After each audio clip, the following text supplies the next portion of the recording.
We can really hone in like the guitar parts and the drums and add beats and things like that, and spend a lot more time. Mike and I can spend all that wasted time that usually happens in the rehearsal studio. We can spend working on melodies, and I think, you know, we probably went through 100 different variations probably for each song on melodies. You know, sometimes it happens like that, and sometimes it doesn't. But we try to do that so that it's more efficient, and when we actually get into the rehearsal space, we're just kind of walking in there with the complete song that we're just going to learn how to play, pretty much. And that's worked out really well for us as far as our writing is concerned.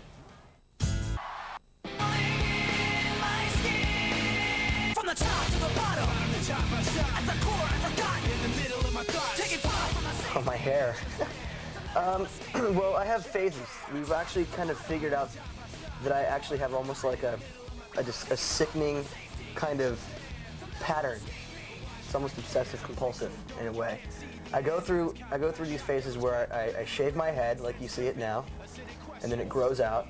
I usually bleach it, and then get sick of the blonde, dye it all a bunch of different colors. I get sick of the hair and having to do it every day. I get sick of, you know, having to spike it all up, and I shave it down to a mohawk, and then I go through my different colors of the mohawk, and then back to phase one, which is the shaved head, and it is a sick cycle that keeps reoccurring. Yeah, it just so happens that like the first two videos happened to like hit him like when it hit the blonde hair and a lot of like the press photos and stuff. So people don't realize that that was not like a long period of time that hair was like that. Yeah, it actually came and went several times between each one of those situations. It just was odd that it always happened. So get used to it, I guess. Break!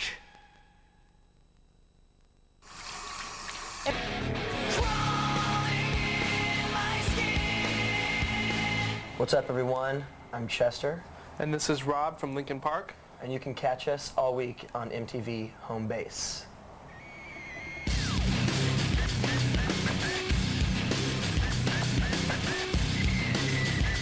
Biggest change? Not having to get up at 9 o'clock in the morning.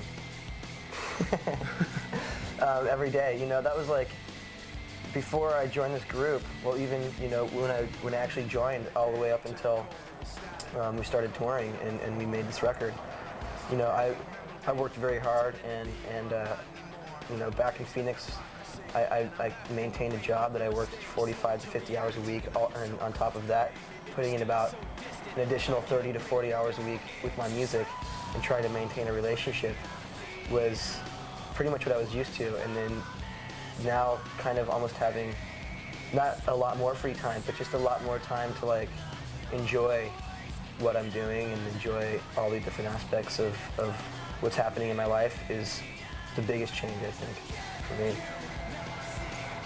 Yeah, and I mean, just being on the road and just being, you know, away from home, from friends and family and all loved ones at home, that's a big change. You know, everything is really, really fun out here, and we get to do so much and see so much. But at the other end of that, it's like there's a lot of people missed back at home for long periods of time. Oh yeah.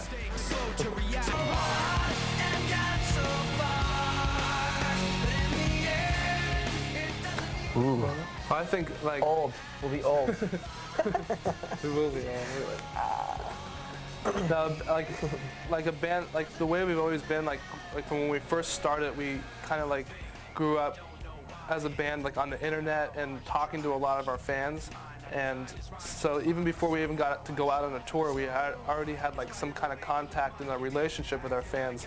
So by the first time we like drove off across the country, we got to, you know, Florida, which was, you know, thousands of miles away from our home, and we got out, we had like some people there we knew that knew our music, and we just kind of started like that. We'd always kind of hang out, you know, after the show or before the show and meet our fans and stuff. And I hope that, you know, 10 years down the line, we're still, you know, able to do that, able to like know our fans, you know, the fans that have been there from the beginning and the fans that have kind of come along as we've grown, to be able to just know them and have that relationship with them, because that really keeps us alive as a band.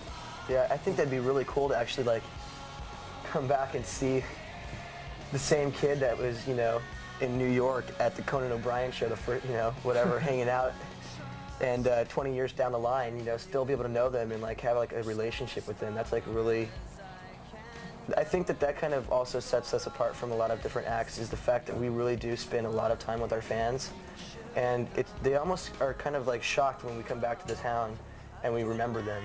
And I think that it's just gonna like become a big family. So hopefully 20 years down the line, it'll just be like a big family reunion tour, you know, with all of our fans. I think that'd be really cool.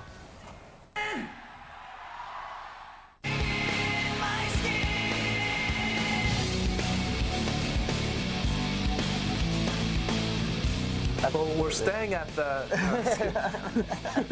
So come see us. Actually, we just, you know, all we want to say is we're sorry that you couldn't make it out this first time. We had no idea that so many people would want to come see us the first time out. And hopefully next time we'll be able to catch you and meet you and say hello. So just keep your ears peeled for the next time we come to Japan, which shouldn't be too long away, and we'll see you then.